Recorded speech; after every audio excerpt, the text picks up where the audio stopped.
Hello बच्चों, आप सबका स्वागत है एक बार फिर अपने YouTube channel Agastya math academy में।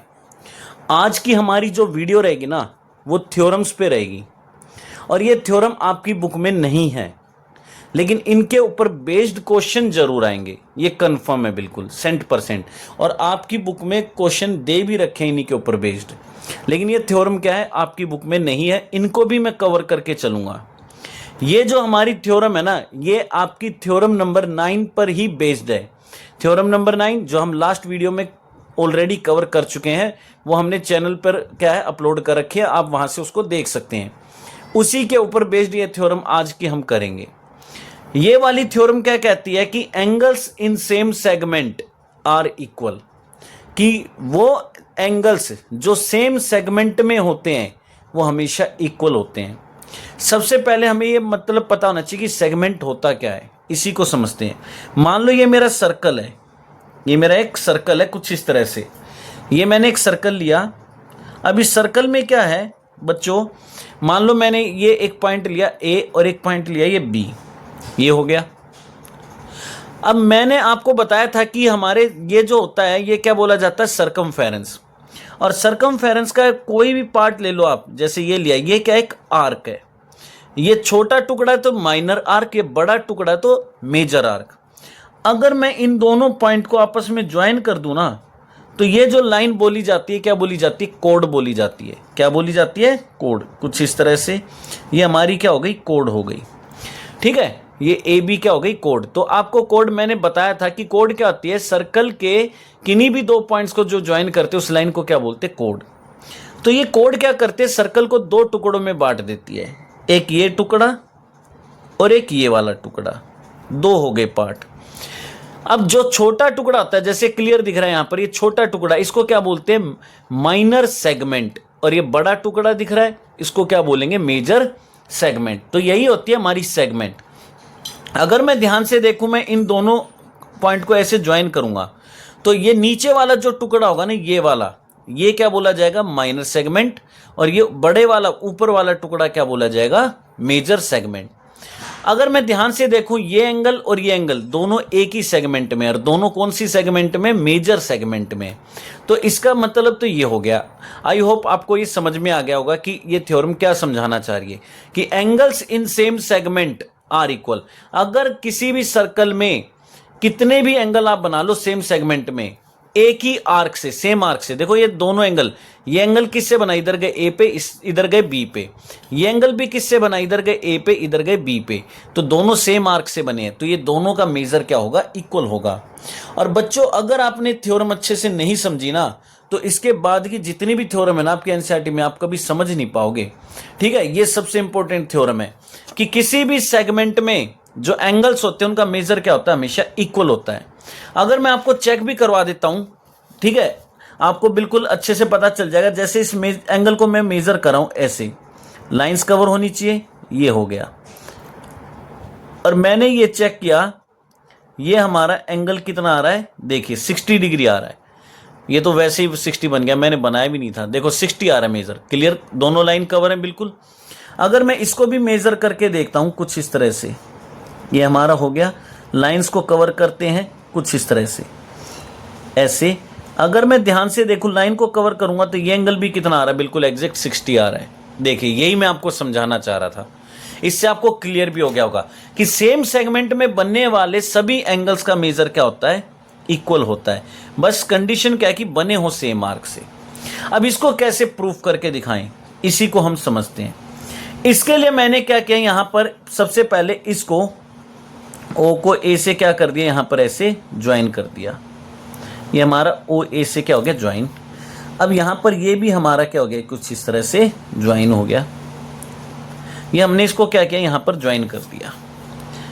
अब यहां पर हमारे क्या है, गिवन लिखते हैं सबसे पहले कि गिवन क्या है। बताया ना, ज्योमेट्री का रूल नंबर 1, गिवन जरूर होना चाहिए। अगर मैं देखूं यहां पर angle A C B and angle A D B, दोनों के दोनों एंगल्स क्या है, सेम सेगमेंट में है। ये दोनों ही एंगल सेम सेगमेंट में है। तो अब हमें प्रूफ क्या करना है, प्रूफ क्या करना है वो लिखते हैं। टू प्रूव जो हमें प्रूफ करके दिखाना है कि angle A C B equal होगा किसके, एंगल ए डी बी के। ये हमें यहाँ पर प्रूफ करके दिखाना है। बहुत सिंपल सी छोटी सी थ्योरम है, लेकिन इंपॉर्टेंट बहुत ज़्यादा है। अब इसका प्रूफ देखते हैं कि इसका प्रूफ क्या कहेगा। एक सिंपल सी बात समझते हैं। थ्योरम नंबर 9 हमने पढ़ी है। थ्योरम नंबर 9 क्या कहती है कि एज वी नो दैट, हम जानते हैं, क्या जानते हैं हम, कि अगर हम कोई भी एंगल सेंटर पे बनाते हैं, कोई भी एंगल अगर हम सेंटर पे बनाते हैं, जैसे ये यहां पर एंगल बन गया सेंटर पे, तो ये एंगल हमेशा डबल होगा किसका, उस एंगल का जो बाकी के सर्कल में बना है, या ये कह सकते हो इस आर्क के बाहर की तरफ बना है। तो यहां पर मैं लिख सकता हूं कि as we know that angle subtended यहां पर है हमारा बाय एन आर्क, थोड़ा यहां लिख देते हैं, by an arc at centre is double the angle subtended by the same arc, ठीक है, by the same arc at any point of the circle outside the arc, है ना। ये हमने पढ़ी है, ये थ्योरम हमने पढ़ी है, थ्योरम नंबर 9 है कि हम किसी भी सर्कल में किसी एक आर्क से जितना एंगल सेंटर पे बनाएंगे ना, वो एंगल सेंटर वाला हमेशा डबल होगा। किस एंगल का, उसी आर्क से बनने वाले एंगल का सर्कल में किसी भी पॉइंट पर, बस वो पॉइंट क्या होना चाहिए, इस आर्क से बाहर होना चाहिए, यानी कि इतने में वो नहीं होना चाहिए, इस आर्क से बाहर, यहां कहीं भी हो सकता है, कहीं भी ले लो, जैसे ये पॉइंट हो गया, तो इस एंगल का क्या हो जाएगा, डबल ये वाला एंगल हो जाएगा। तो यहां पर मैं लिख सकता हूं कि देन हमारा एंगल ए ओ बी ये वाला सेंटर वाला एंगल क्या होगा, डबल होगा किसके, ए सी बी के। ये हम जानते हैं, इसका क्या हो गया है, डबल हो गया, है ना। उसी तरह सिमिलरली अगर मैं बात करूं, ये वाला जो एंगल है इसका भी डबल होगा ये वाला। अब कहोगे क्यों, देखो ये एंगल किससे बना है, इधर गए ए पे, इधर गए बी पे, और सेंटर वाला भी किससे बना है, इधर गए ए पे, इधर गए बी पे, तो दोनों सेम आर्क से बने हैं ना ये एंगल। तो यहां पर मैं ये भी लिख सकता हूं कि angle A O B double होगा किसके, ए डी बी के। ये इक्वेशन नंबर 2 हो गई। अगर मैं दोनों इक्वेशन को कंपेयर करता हूं, दोनों इक्वेशन को फ्रॉम इक्वेशन 1 एंड 2, दोनों को अगर मैं कंपेयर करता हूं, इधर भी ए ओ बी, इसमें भी ए ओ बी, तो इसका मतलब ए ओ बी इसके भी इक्वल है, ए ओ बी इसके भी इक्वल है। तो मैं ये लिख सकता हूं इसका मतलब twice of A C B किसके इक्वल होगा, twice of A D B, है ना। ये दोनों भी आपस में इक्वल होंगे।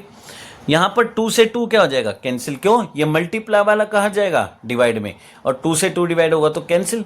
और ये हमारा क्या आ रहा है, ए सी बी किसके इक्वल आ रहा है, ए डी बी के इक्वल आ रहा है। और यही हमें प्रूफ करके दिखाना था कि ये जो एंगल ए सी बी है ना, ये वाला, ये किसके इक्वल होगा, इस वाले एंगल के इक्वल होगा। और ये हमने बड़े इजीली यहां पर क्या कर दिया, प्रूफ कर दिया। तो आपकी बुक में थ्योरम नहीं है, मैं बता रहा हूं ना, आपको हर पॉइंट का प्रूफ करके दिखाऊंगा। बस आप सबसे एक ही रिक्वेस्ट है, चैनल को लाइक और सब्सक्राइब कीजिए, और सीरियस होकर इन सब चीज़ों को नोट डाउन कर लीजिए, वीडियो पॉज कीजिए और इनको नोट डाउन करते रहें। ये बहुत काम आने वाली चीज़ है, हर पॉइंट के प्रूफ दूंगा मैं आपको, ठीक है ना। ये नहीं कि ऐसी कुछ भी हम कोई लाइन आ गई तो हम उसको छोड़ देंगे, हर चीज़ के प्रूफ। ये देखिए फिर से मैंने एक थ्योरम लिखी है, और आपकी बुक में नई वाली जो बुक है गणिता मंजरी, उसमें सिर्फ ये लाइन लिखी गई है, इसका कोई प्रूफ नहीं है। बुक में सिर्फ एक लाइन दी गई है, और वो मैं बता भी देता हूं, ये आपकी शायद 110 पेज पे है, तो वहां पर आप चेक कर लेना, वहां पर आपको ये लाइन सबसे ऊपर मिल जाएगी कि angle subtended by the diameter in semi circle is 90 degree, कि वो एंगल जो डायमीटर सबटेंड करता है किसी भी एक सेमी सर्कल में एट एनी पॉइंट, ये भी लिख ही देते हैं, एट एनी पॉइंट, ये भी हो जाएगा एट एनी पॉइंट, वो हमारा कितना होगा, हमेशा 90 डिग्री का होगा, ये बात हमेशा याद रखना। तो कैसे होगा इसको चेक कर लेते हैं। यहां पर मैंने क्या किया, सबसे पहले एक सेमी सर्कल ड्रॉ किया कुछ इस तरह से।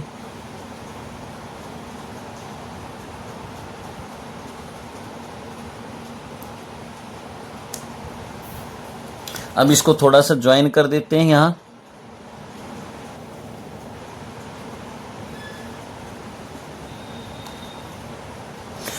अब मैं देखना रैंडमली कहीं भी एंगल बनाऊंगा, कहीं भी मैंने एंगल रैंडमली यहां बना दिया, ठीक है, ऐसे, और ये हमारा एंगल हो गया कुछ इस तरह से। और जरूरी नहीं कि आप यहीं पर बनाओगे, मेरे हिसाब से आप इसको यहां से ऐसे ज्वाइन कर दो, ठीक है ना, इसको यहां से ऐसे ज्वाइन कर दो, या इसको ऐसे ले जाके और यहां से ऐसे ज्वाइन कर दो, यहां से ऐसे ज्वाइन कर दो, जहां से आपका मन करे ना, कोई भी एक पॉइंट ले लो, ये कहीं भी आप पॉइंट लो और उनको ज्वाइन करो। ये जो एंगल बनेगा ना हमेशा 90 डिग्री का बनेगा। चेक कर लेते हैं, आपको मैं साथ के साथ सब चीजें प्रूव करके दिखाऊंगा, चेक भी करके दिखाऊंगा, ये नहीं कि ऐसे ही बस हम रिटर्न में प्रूव करेंगे। देखिए अगर मैं इसको देखूं तो इधर मैंने लाइन कवर कर दी है, तो ये देखिए आ रहा है बिल्कुल, ये हमारा क्या हो जाएगा 90 डिग्री का एंगल हो जाएगा। ये देखिए दिख रहा है, ये लाइन इधर कवर हो गया और वो उधर 90 वाली कवर हो गई है। तो यही हमारी थ्योरम है कि अगर आप सेमी सर्कल में, ठीक है, डायमीटर से कोई भी एंगल सबटेंड करते हैं ना, किसी भी पॉइंट पर, जो मैंने बताया ना, जो नहीं कि यही पॉइंट लेना, यहां यहां यहां कहीं भी आप ले सकते हो, किसी भी पॉइंट पर लीजिए, वो हमेशा 90 डिग्री का ही होगा, ठीक है ना। ये एंगल हमारा कितना आएगा, 90 डिग्री का ही आएगा। ये हमें यहां पर क्या प्रूफ करके दिखाना है। अब इसको भी प्रूफ कर देंगे हम बड़े इजीली। सबसे पहले मैंने क्या लिखना है, गिवन लिखना है। मैं आपको बार बार एक ही बात कह रहा हूं, इन थ्योरम के प्रूफ आपकी बुक्स में नहीं है, तो इनको थोड़ा सीरियस होकर नोट डाउन कर लेना बच्चों, कि हमें क्या दिया गया कि एंगल ACB ये क्या हुआ है, is subtended bye diameter in semi circle, कि ये एंगल किसने सबटेंड किया, डायमीटर ने।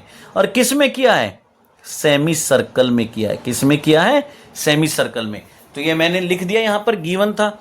अब हमें कह रहा है कि प्रूव कर दो, टू प्रूव, क्या प्रूव करना है इसको समझ लेते हैं, कि ये एंगल जो होगा ना ACB, ये हमारा किसके इक्वल आएगा, 90 डिग्री के इक्वल आएगा।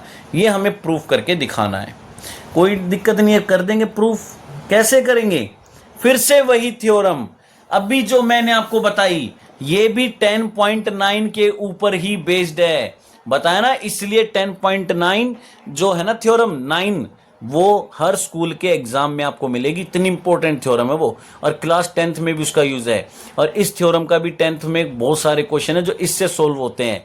तो इसलिए इन थ्योरम्स को तीनों को सीरियसली लेना। 9 की 3 थ्योरम है ये, 9 लास्ट वीडियो में हमने कवर की थी, आज उसकी 2 थ्योरम और सोल्व करे हैं, उन्हीं के ऊपर बेस्ड है ये, ठीक है। हम क्या जानते हैं, एज वी नो दैट कि angle subtended at the center by an arc is double the angle subtended by the same arc at any point in circle outside the arc। बस उस आर्क में नहीं आना चाहिए, उस आर्क से बाहर, उस आर्क से बाहर कहीं भी वो पॉइंट क्या आप ले सकते हैं। ये बात समझ में आ रही है, कहीं भी ले सकते हैं। अब बात करते हैं ये एंगल कैसे हम फाइंड आउट करेंगे। अगर मैं आपको थोड़ा सा हिंट देता हूं, देखिए अगर मान लो ये मेरा यहां पर सेंटर है ना, ये हल्का सा चेंज हो गया है। अगर मैं देखूं ये सर्कल पूरा होता तो कुछ हल्का सा ऐसे, मैं लाइट सा कर रहा हूं ताकि आपको लिखने में दिक्कत ना हो। ये सर्कल कुछ ऐसा होता, पूरा होता तो होता ना। अगर आप ध्यान से देखेंगे ये पूरी एक आर्क है, ये पूरी एक आर्क है ना, ये आर्क जैसे हमने 9th थ्योरम में पढ़ा था, इससे लास्ट थ्योरम में पढ़ा, ये एक आर्क है। और ये जो एंगल ACB है, ये किसने सबटेंड किया है? इधर गए ए पे, इधर गए बी पे। तो ये एंगल हमारा सी वाला किस आर्क ने सबटेंड किया है? ए बी ने किया है। किसने किया है? ए बी ने। और ये सेंटर वाला एंगल भी किसने सबटेंड किया? अगर ध्यान से देखोगे ये वाला एंगल भी किसने सबटेंड किया है? इधर गए ए पे, इधर गए बी पे, यानी कि इसी आर्क ने सबटेंड किया है। और हमें तो पता है कि वो एंगल जो सेंटर पे सबटेंड होता है वो हमेशा डबल होता है। किसका? उस एंगल का जो उसी आर्क ने इस सर्कल में किसी भी पॉइंट पर बनाया है आउटसाइड द आर्क, बस इस आर्क के बाहर होना चाहिए। तो देख लो ये पॉइंट इस आर्क में तो नहीं आ रहा ना, दूसरी उसमें गया है। तो यहां पर मैं लिख सकता हूं कि then angle A O B, centre पे तो यही बना है ए ओ बी, ये डबल होगा किसके? ए सी बी के। होगा कि नहीं होगा? अब हमें पता है कि एंगल ए ओ बी का जो मेजर है ना वो कितना है? 180 डिग्री है। कितना है? 180 डिग्री। अब कहोगे 180 क्यों है? बिकॉज ए ओ बी क्या है? एक स्ट्रेट लाइन है, और स्ट्रेट लाइन का जो हमारा मेजर होता है ना वो हमेशा कितना होता है? 180 डिग्री होता है। अब ये मल्टीप्लाई वाला कहाँ जाएगा? डिवाइड में जाएगा, और डिवाइड करेंगे तो यहाँ पर कितना आएगा? ये डिवाइड करने पे 90 डिग्री आएगा। तो यही तो हमारी थ्योरम थी कि अगर हम बात करें किसी भी सेमी सर्कल में, किसी भी सेमी सर्कल में कोई भी डायमीटर जो एंगल सबटेंड करता है ना वो एंगल हमेशा कितना होता है? 90 डिग्री होता है। और ये हमने यहाँ पर क्या प्रूफ करके दिखा दिया है। आप इस वीडियो को पॉज करके इसको अच्छे से नोट डाउन कीजिए, और बस एक ही रिक्वेस्ट है, चैनल को लाइक और सब्सक्राइब करते रहिए, और अपने फ्रेंड्स के साथ ज़्यादा से ज़्यादा शेयर कीजिए। हम भी बहुत मेहनत करें, डेली वीडियो बना रहे हैं, हमें भी थोड़ा सपोर्ट कीजिए। तब तक के लिए थैंक यू, और मिलते हैं नेक्स्ट वीडियो में एक्सरसाइज 5.6 के साथ। जल्द से जल्द वीडियो अपलोड हो जाएगी 5.6 की भी। बस चैनल को लाइक और सब्सक्राइब करते रहिए।